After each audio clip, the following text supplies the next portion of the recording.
Hello friends, welcome to my TET class. Friends, आज हम देखेंगे मैथ्स में, और मैथ में हम देखने वाले हैं लघुत्तम समापवर्त और महत्तम समापवर्त यानी कि एलसीएम और एफसीएम। देखिए, आपके सिलेबस को एक बार देख लेते हैं। ये आपका सिलेबस है। यहाँ पे देखिए, हमने पहला टॉपिक कंप्लीट कर लिया है, संख्याएं एवं संख्याओं का जोड़, घटाना, गुणा और भाग। लगभग ये क्रिया आप सब लोग सीख चुके हैं। मैं 3 वीडियो में मैंने इसे डाल चुकी हूँ। और आज जो हम देखने वाले हैं, दूसरा पॉइंट है आपका लघुत्तम समापवर्त एवं महत्तम समापवर्तक। फ्रेंड्स, यहाँ पर भी हम इस टॉपिक को 2 पार्ट में देखेंगे। आज हम देखेंगे लघुत्तम समापवर्त और महत्तम समापवर्तक निकालते कैसे हैं, फिर इनसे जुड़े प्रश्नों को देखेंगे। और जब हमारा ये और पहला और दूसरा टॉपिक लगभग कंप्लीट हो जाएगा 2 वीडियोस के बाद, तो हम इन दोनों से रिलेटेड अभ्यास कर लेंगे ताकि हमारा जो रिवाइज है वो भी चलता रहे। तो फिलहाल हम देखते हैं लघुत्तम समापवर्त और महत्तम समापवर्तक। देखिए, यहाँ पे हमने लिया है एलसीएम और एफसीएम। लघुत्तम को एलसीएम भी कहते हैं और महत्तम को एफसीएम भी कहते हैं। तो देखिए यहाँ पे क्या है, लॉजिक्स की डेफिनेशन को समझ लिए, लगाते कैसे वो समझ लिए, फिर इनसे आधारित प्रश्नों को अगली वीडियो में देखेंगे। ल से क्या है, 2 या 2 से अधिक संख्याओं का लघुत्तम समापवर्त यानी कि एलसीएम वह छोटी से छोटी संख्या है जो दी गई संख्याओं से पूर्णतः विभाजित हो जाती है। यानी कि आपको 2 या 2 से अधिक संख्याएं दी जाएंगी और कहा जाएगा उसका एलसीएम ज्ञात कीजिए। तो एलसीएम का तात्पर्य होता है सबसे कहने के लिए तो सबसे छोटी संख्या होती है, लेकिन वो दी गई संख्याओं से बड़ी संख्या निकल कर आती है। एग्जाम्पल के लिए देखिए, जैसे हम यहाँ पे लेते हैं 2, 4 और 9 लेते हैं और पूछा जाए कि इसका एलसीएम क्या होगा। तो देखिए, 2, 4, 9 से छोटी वो संख्या जिससे 2 भी डिवाइड कर सके, 4 भी डिवाइड कर सके और 9 भी उसे पूरी तरह से काट सके। तो काट सके का मतलब कि इससे बड़ी संख्या होगी, और यहाँ पे आपकी जो सबसे बड़ी संख्या 9 है, तो जायज की बात है या तो वो संख्या 9 होगी या 9 से बड़ी संख्या होगी। हम यहाँ 2, 4, 9 का अगर एलसीएम निकाले तो हमारा आएगा 36। देखिए, 36 वो संख्या है जिसे 2 भी पूरी तरह से डिवाइड करेगा, 4 भी और 9 भी। अगर इसके अलावा हम कोई और संख्या ले, सबसे बड़ी संख्या यहाँ पे 9 है और यहाँ पे 36, इस 36 से और 9 के बीच में अगर हम कोई भी संख्या ले ले, ये सोचकर कि इनमें से सभी संख्याओं से डिवाइड कर देंगे, तो ऐसा नहीं होगा। यहाँ पे आप 36 को देखेंगे तो 2 से भी डिवाइड है, वो 4 से भी डिवाइड है और 9 से भी डिवाइड है। देखिए, एलसीएम अब लेते कैसे, अब ये देखते हैं हम। अब सवाल को लगाते हैं। यहाँ पे हमने एक सवाल मान लीजिए ले लिया। यहाँ पे पहले इसकी एक कंडीशन है कि बहुत सारे, जब मैं इससे पहले वीडियो जो मैंने डाली थी उस बहुत सारे कमेंट आए थे कि मैम आप गलत बता रही हैं। कटने का जो तरीका होता है संख्याओं को काटने का, वो कम से कम एक संख्या जब हम लेते हैं वो 2 को डिवाइड करनी चाहिए। कैसे, एक बार देख लेते हैं। हमने मान लीजिए यहाँ पे ले लिया 12 और 18 का आपको बताना है एलसीएम। तो हम यहाँ कैसे काटेंगे, इसे ऐसे लेंगे और 18 ऐसे लिखेंगे और इसे इस विधि से काटेंगे। काटने की जो शर्त होती है वो है तो कि सबसे पहले हम सबसे छोटी संख्या को उठाएंगे। तो सबसे छोटी संख्या आपकी 2 है। 2 से दोनों संख्याएं कट रही हैं तो आप काट दीजिए। कभी कभी ऐसा भी होता है, जरूरी नहीं कि दोनों संख्याएं 2 से कटे, अलग अलग संख्याओं से भी कटती हैं। तो ऐसे कंडीशन में और लोगों का कहना था, अगर ये 4 से 5 संख्याएं हो तो उनका कहना ये तात्पर्य था कि हम कोई भी संख्या है वो तभी यहाँ पे लेंगे जब वो कम से कम 2 संख्याओं को डिवाइड कर रही है। तो ऐसा कुछ भी नहीं है, आपको फाइनल नीचे 1 लाना ही है। पहले हम यहाँ पे देख लेते हैं इसे। 2 से अगर हम इसे काटेंगे तो आएगा, देखिए 2 छके 12 और 2 नवा 18। क्या आया आपका, 6 और 9 आया।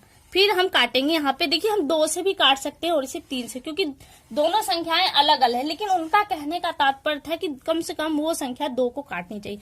फॉर एग्जाम्पल, मैं अभी अपने हिसाब से काटती हूँ, मैं इसे 2 से ही काटूंगी। तो मैंने यहाँ पे 3 कर लिया, क्योंकि 2 से काटेंगे तो 3 आएगा, 9 नहीं कटेगा, इसलिए वैसा जो संख्या नहीं कटेगी उसको वैसा ही उतार लेंगे। फिर यहाँ पे हम 3 से काटते, 3 एकम 3, 3 तिया 9। फिर इसे हम करेंगे, यहाँ पे आया 3 एकम। देखिए, काटते काटते आपका ये जो लाइन है हमेशा यहाँ पर 1 ही आना चाहिए। अगर यहाँ पे कोई और संख्या आती है तो यानी कि ये आपका जो गुणनखंड है ये अभी और आगे तक जाएगा। देखिए, अब ये क्या हो गया, यहाँ पे ये एलसीएम ही है, तो यहाँ पे हम लेते हैं इसका। अगर हम करें तो आपका 2, अब इन संख्याओं का हम गुणा करेंगे तो 2 गुणित्ते 2 गुणित्ते 3 गुणित्ते 3 करेंगे, 2 दूनी 4, 4 यहाँ 36। आंसर आपका आ गया 36। अब देखिए, मैं इसको दूसरी विधि से करती हूँ, जो लोगों का कमेंट के हिसाब से मैं करती हूँ। यहाँ पे हमने 12 लिखा और यहाँ पे लिखा 18। इसे हम काटेंगे पहले 2 से काटेंगे, क्योंकि दोनों संख्याएं 2 से कट रही है, तो आपका 6, 9 आ गया। फिर उनका कहना था कि हम जो संख्याएं ले वो कम से कम 2 संख्याओं को काटनी चाहिए। तो यहाँ 2 ही संख्या है, तो मान लीजिए हम यहाँ 3 लेते हैं, क्योंकि 3 से दोनों संख्याएं कटनी है। तो 3 दूना 6, 3 तिया 9। अब देखिए, अब यहाँ पे आपकी यहाँ 2 है, यहाँ 3 हो, और ऐसी कंडीशन में आपको अलग अलग संख्याएं लेनी होगी। क्यों? क्योंकि हमको यहाँ पे 1 लाना ही है। तो फिर आप यहाँ 2 से काटेंगे तो यहाँ 2 1 कम, यहाँ 3 आ जाएगा, फिर इसे 3 से काटेंगे तो आज आपका आ जाएगा 3 1 1। फिर गुणनखंड के रूप में इसे हम लिखें तो 2 गुणित्ते 3 गुणित्ते 2 गुणित्ते 3 यही आ रहा है। इसमें 2 बार 3 है, यहाँ पर भी आपके 2 बार 3 है, इसमें 2 बार 2 है, यहाँ पर भी आपके 2 बार 2 है, यानी कि करेंगे तो आपका 36 ही आएगा।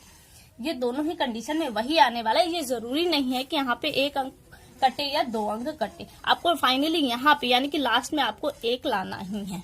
अब देखिए सवाल को लगाते हैं, कैसे लगाएंगे सवाल को। यहाँ पे हम लिखते हैं एलसीएम लेने के लिए 28, 35 और 105 ये संख्या हमने ले ली। अब इसे हमें डिवाइड करना है, तो पहले हम सबसे छोटी संख्या लेंगे। तो सबसे छोटी संख्या हम लेंगे तो हम लेंगे 2।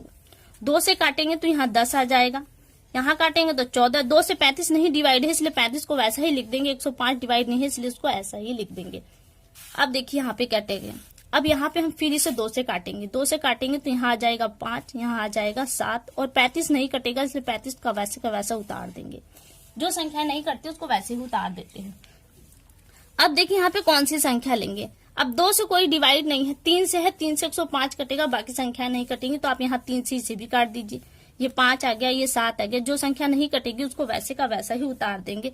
और यहाँ पे जब हम 3 से काटेंगे तो यहाँ पर भी 35 आएगा।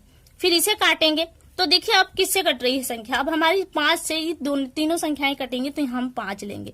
5 1 कम, 7 नहीं कटेगा वैसे उतार लेंगे। यहाँ पे भी 5 7 35, 5 7 35 ये आ गया। अब देखिए हम 7 से काट देंगे तो सारी संख्याएं हमारी 1 है। और देखिए कंडीशन के हिसाब से हमारी यहाँ पे सारी संख्याएं 1 के रूप में आ चुकी है। हमारा जो ये आया इसे हम अब गुणा करेंगे। गुणा करेंगे तो क्या आएगा, देखिए 2 गुणित्ते 2 गुणित्ते 3 गुणित्ते 5 गुणित्ते 7 ये आ गया। इसको गुणा करेंगे तो देखिए क्या आ रहा है, 2 दूनी 4, 4 तेइयां 12, 12 पंजे 60, और फिर 60 और 7 का गुणा करेंगे तो 6 7 42 और 0 1 लगा देंगे, 420 ये आपका आ गया आंसर। ये 4 है, 420। अब देखिए मौसम हम देखते हैं, ये लौसो हो गया। अब हम मौसों को देखेंगे।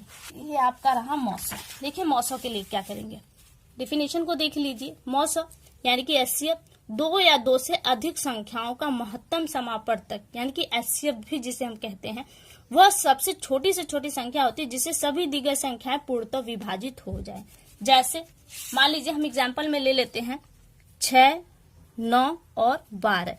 अब कहा जा रहा है कि ये तीनों संख्याएं उस संख्या से डिवाइड हो, लेकिन एलसीएम में क्या था, हमको ऐसी संख्या ढूंढनी थी बड़ी जो जिसे 6, 9, 12 भी डिवाइड करे। लेकिन यहाँ पे हमको ऐसी संख्या ढूंढ ली है जिससे 6 भी डिवाइड हो जाए, 9 भी, यानी कि एक ही संख्या जो इन तीनों को काट दे। तो यहाँ पे अगर हम ऐसी कोई संख्या लेते हैं तो वो आएगा 3। 3 एक ऐसी संख्या है जिससे 6 को भी हम काट सकते हैं, 9 को भी और 12 को भी। 2 लेंगे तो 2 से नहीं कटेगा, 2 से बड़ी संख्या तो और भी नहीं आएंगी। 2 देखिए 9 को नहीं काट पाएगा, इसलिए यहाँ पे हमारा मौसम क्या हुआ 3। अब देखिए सवाल को लगाते हैं। मौसम लगाने के 2 तरीके हैं, कौन कौन से हैं। पहला है आपका गुणनखंड विधि, गुणनखंड विधि, और दूसरा है आपका भाग विधि, भाग विधि। पहले हम एक विधि यूज करते हैं, सवाल ले लेते हैं। सवाल हम लेते हैं 24, 30 और 36 का आपको बताना है मौसम। मौसम अब इसको देखिए गुणनखंड विधि। गुणनखंड जो अभी तक हम कर रहे थे वो आपका गुणनखंड विधि था। अब गुणनखंड विधि में देखिए क्या करेंगे, पहले हम करेंगे 24, 30 और 36। एलसीएम की कंडीशन थी कि हमारी कोई भी संख्या कटनी चाहिए, लेकिन मौसम की कंडीशन है कि हम वो अंक लेंगे जिससे तीनों संख्याएं कटेंगी। कोई भी अगर एक संख्या छूटती है तो वो संख्या हम नहीं लेंगे। तो यहाँ पे देखिए 2 से हम तीनों संख्याओं को डिवाइड कर सकते हैं, इसलिए हमने यहाँ पे 2 को लिया। 2 से लेंगे तो यहाँ 12 आ जाएगा, यहाँ 15 आ जाएगा और यहाँ आपका आ जाएगा 18। अब देखिए कोई संख्या 2 से 12 कटती है, 18 कटती है, लेकिन 15 नहीं कटेगा, इसलिए हम 2 को नहीं लेंगे। यहाँ पे हम वही संख्या लेंगे यहाँ पे जो तीनों को काट सके। तो देखिए 3 से कट रही है, 3 से कट जाएगी। 3 से हम लेंगे तो तीनों संख्या कटेंगे हमारे, 3 चौके 12, 3 5 15 और 3 6 18। अब नीचे जो संख्याएं आ रही हैं वो देख रहे हैं एकदम अलग है। अगर हम सबसे छोटी संख्या 2 लेते हैं तो यहाँ 5 नहीं कटेगा, और 5 स्वयं से ही कटेगा, किसी और से नहीं कटेगा। तो इस कंडीशन में यहाँ पे अब हम आगे नहीं ले जाएंगे। तो हमारा मौसम क्या आया, मौसम बराबर 2 गुणित्ते 3 बराबर 6 हो गया, ये आपका आंसर। ये क्या है, ये आपकी गुणनखंड विधि है। ये विधि आपकी है गुणनखंड विधि। अब देखिए हम देखते हैं भाग विधि। भाग विधि, भाग विधि यानी कि जिसमें हम भाग देकर मौसा निकालेंगे। कैसे निकालेंगे, संख्याएं हमारी यही हैं। भाग विधि देखिए, सबसे बड़ी संख्या को ले लीजिए और इसमें सबसे छोटी संख्या से भाग दीजिए। सबसे छोटी संख्या 24 है, 24 से आप भाग दीजिए। कितना आएगा देखिए, यहाँ पे जो शेष आएगा हमारा वही हमारा मौसा होगा। तो आप भी पहले देखिए यहाँ पे कैसे हमारा शेष आता है। 24 से हम भाग देंगे तो 24 एकम 24, कितना शेष आया 6। अब इसी शेष से हम इसे डिवाइड करेंगे। अब 24 को रख देंगे यहाँ पर, इसे डिवाइड करेंगे तो डिवाइड करेंगे तो 6 चौका 24, ये पूरा पूरा कट गया। यहाँ पे कुछ नहीं आया, जो शेष बचता है उसी में हमको भाग देते हैं। यहाँ शेष नहीं आया इसलिए यहाँ पे खत्म हो गया। अभी देखिए हमारा शेष के रूप में यहाँ 6 मिला है और दूसरी संख्या हमको शेष के रूप में मिली ही नहीं। तो इसी शेष से अभी हमारी एक संख्या छूट रही है, कौन सी, हमारी यहाँ पे 36 छूट रही है। हम इस 36 को भाग देंगे, कैसे, 6 से। तो करेंगे तो क्या आएगा, 6 छा के 36, पूरा पूरा चला गया। देखिए शेष के रूप में हमको एक ही जगह मिला शेष, वो यहाँ पे, और यही शेष आपका आंसर हो जाएगा। तो आपका आंसर क्या निकल कर आ गया, 6। देखिए यहाँ पर भी हमको 6 आंसर मिला था और यहाँ पर भी हमको 6 आंसर मिल चुका है। तो फ्रेंड्स अब मैं उम्मीद करती हूँ कि आपको लॉसो और मौसो आ चुका होगा। मौसो 2 विधि से लगेगा, गुणनखंड विधि और भाग विधि, और लॉसो आपका सिर्फ एक विधि है जो गुणनखंड विधि है, वही इजी हो। तो फ्रेंड्स आज के लिए केवल इतना ही। अगले वीडियो में हम इससे रिलेटेड जो प्रश्न आपके एग्जाम में आ सकते हैं उन पर हम अभ्यास करेंगे, एक बार उन्हें देखेंगे। तो फिलहाल के लिए केवल इतना ही। अगली वीडियो में आपसे फिर मुलाकात होगी, तब तक के लिए नमस्कार।